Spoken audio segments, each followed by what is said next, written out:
What's happening, YouTube? This is Lamara here, bringing you a live narrated battle from the current Battle of Legends Wi-Fi tournament. So this tournament allows the use of previous generation Pokemon and current Pokemon. But without further ado, let's get into the match. So my opponent is from the United States with a rating of 15-14. His team will consist of Thundurus, Darkrai, Blaziken, Liscor, Arceus, and Kangaskhan. So a pretty threatening team. But I do have some answers to it which may be of use. My team, I'm running Meowstic, Imposter Ditto, Kangaskhan, Xerneas, Talonflame, and Mewtwo. So I am running dual Megas with Kangaskhan and Mewtwo, and yeah, my team is pretty much just a mismatch of what I've been using for VGC 14 and stuff from my previous games. And mind you, yeah, if I can quickly explain my absence, I did decide after VGC 14 Nationals in Australia to take a bit of a break. Nationals itself was actually a pretty exciting event. Really big, was at Melbourne Town Hall, filled out to capacity, 700 people, ran until 11 o'clock at night for the Masters division. So yeah, it was a pretty good day, and I think my friend Brent, he won the senior division, so he's going to Worlds, which is good. So yeah, but back to the match. I think I am going to lead off with Kangaskhan and Ditto, because I want to see what his lead is going to do. I'm going to then put Xerneas and Talonflame in the back. So we'll see how this matchup plays out. So I'm thinking, oh, maybe I should possibly pick Meowstic, because I've got Safeguard there as well for the Darkrai, but I'm pretty confident that I can deal with the Darkrai. So we'll see what my opponent's leads are. If I'm lucky, I'll transform into Darkrai, and that would be awesome because I can Dark Void him right back. So that's the thing with Imposter Ditto. It's so good, especially to know what your opponent's leads are definitely. Eh? So I'm going to transform into Arceus, and I believe it's Arceus Fairy. So that's very interesting. So I don't want the Thundurus doing anything to my Ditto, so I'm going to fake out Thundurus. I'm assuming it may go for a T-Wave. Oh, okay, this is a very interesting set. His set is Calm Mind, Judgment, Spatial Rend, and Recover. So I'm going to assume... Oh, that's very weird, okay. Well, I'm probably going to assume something about my opponent's level of play. I think this is the Fairy Arceus. It is pink.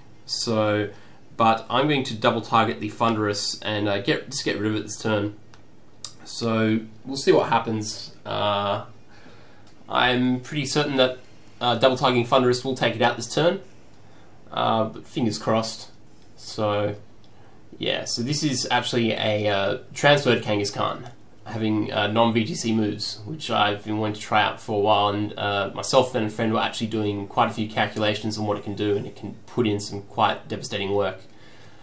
So what does he do? Okay, he doesn't... So I target the Thundurus with Spatial Rend. How much damage will I do? Not enough to knock it out, unfortunately. Okay, so this Arceus decides that it wants to set up. That's fine with me. I do be able to expect to be able to live, you know, at least one hit with Kangaskhan. So what I'm going to do is I'm going to Seismic Toss. That's right, I'm running Seismic Toss in this set, and Seismic Toss on Mega Kangaskhan is especially good because it can get 200 guaranteed damage on each hit. So Parental Bond's second hit with Seismic Toss will not affect its damage output at all, which is awesome. So I'm going to Seismic Toss that Arceus. And I'm going to switch Ditto out because I want to be able to get the boosts from my opponent if they continue to set up. So as to counteract the fact that the Arceus is running a Dragon move, I'm going to switch into my Xerneas. So we'll see how this turn plays out. Okay. In hindsight, I could have just finished off Thundurus, but I really don't want to be threatened majorly by this Arceus either. So he's T-Waved my Kangaskhan, which is alright, but yeah, I certainly could have done better. So Arceus is going for Judgment, and he goes, yeah, he's targeting the Kangaskhan. Okay, yeah, so that's the end of my Kangaskhan. Fortunately not doing anything that turn. But yeah, I mean, I was the slowest thing on the field, so I doubt I would have got my chance to Seismic Toss the Thunderous anyway. So yeah, from this range, I believe I can take out the Thunderous. Yes, most certainly I can take out the Thunderous. So what I'm going to do here is I'm going to... what should I do? I've got Talonflame in the back, so don't think I'm going to KO Thunderous's turn. But then again, I want to be able to use my opponent's setup against him. So I'm going to Brave Bird the Thunderous, and then I'm going to what do I want to do? I'm going to Geomancy, I think. Yes, let's Geomancy. I think I can take one. Okay, so Thunderous, yeah, Thunderous did indeed predict that. Okay. So he's going to go for Judgment, and that will probably finish off Talonflame one hit at this stage. Oh no. But now I can threaten my opponent with +2. So Geomancy Power Herb is always a big threat. So at this stage, I think he may try and Thunderwave my Talonflame, but then again, he also might be a bulky Thunderous, so that's something to also consider. So he might not win the speed tie if he is a bulky Thunderous. So yeah, we're going to go for the same play again and Brave Bird the Thunderous, and now I'm going to Moonblast the Arceus and see what happens. Knowing that I have Ditto in the back, I'm not too stressed, although it obviously would be nice to gain an upper hand. So yeah, so my opponent does indeed T-Wave the Xerneas, as expected. I knew he would T-Wave something and risk the speed tie. So it probably does appear that he is a timid Thunderous with max speed investment.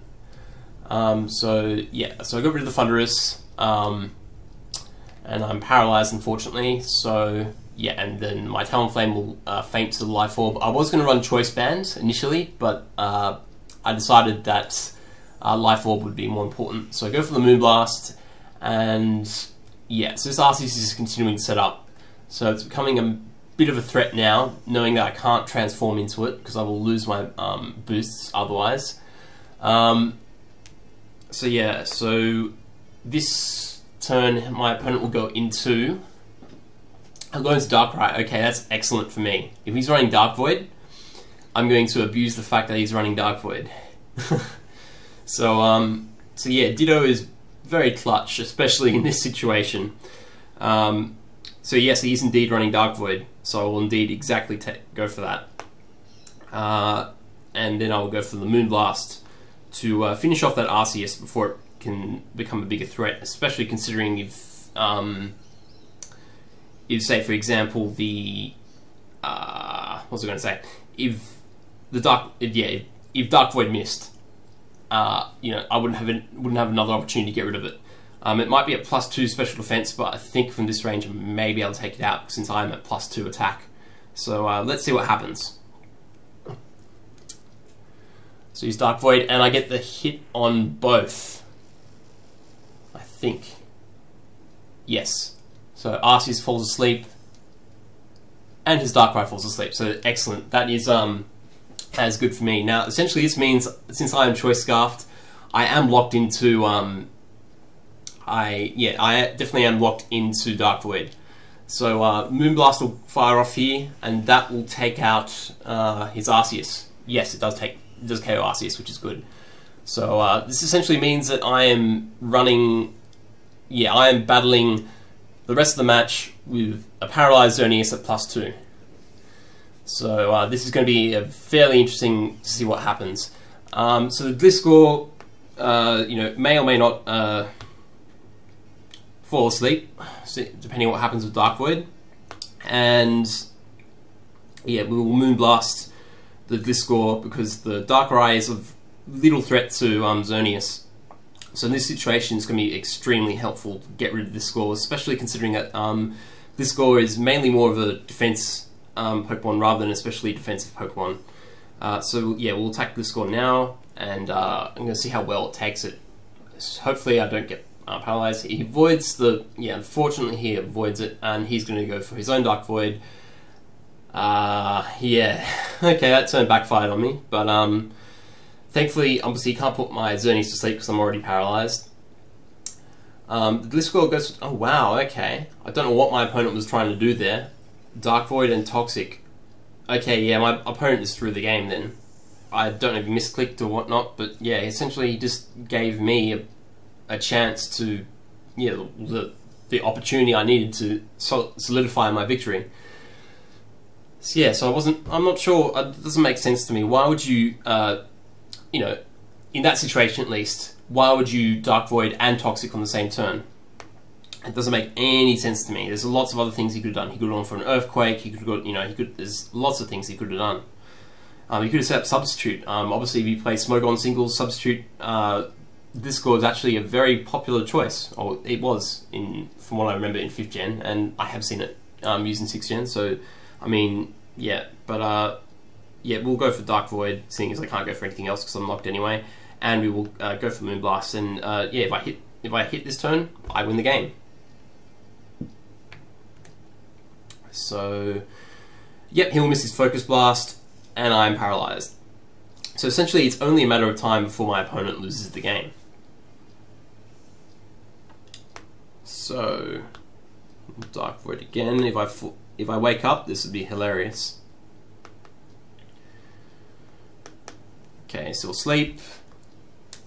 I'm assuming he's going to try and Focus Blast again.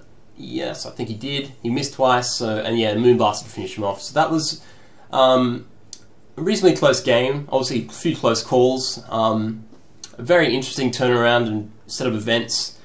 And Choice Scarf, Ditto, Imposter doing work, especially getting off the Dark Void, which obviously in the VGC 14 was a pain in the rear to deal with Smeagol being around. I mean, obviously Darkrai is better Pokemon than Smeagol, but I didn't use I can thankfully say I didn't use Dark Void during the season. And yeah, so again, thank you for watching. So do expect more content from this Wi-Fi tournament, and yeah, I'm going to obviously be a bit more active now that I've uploaded this video, and I'm going to try and perhaps organise a few other matches with a few other prominent YouTubers, especially in both Smogon and VGC scenes. So I mean, I don't favour one format over the other. Lately I have been playing a lot more doubles because obviously VGC is motivation enough since there's real life events and whatnot for it, but yeah, I mean, I'm not biased towards one or the other. So yeah, I'm rambling. Thank you for watching. Until next time, take care.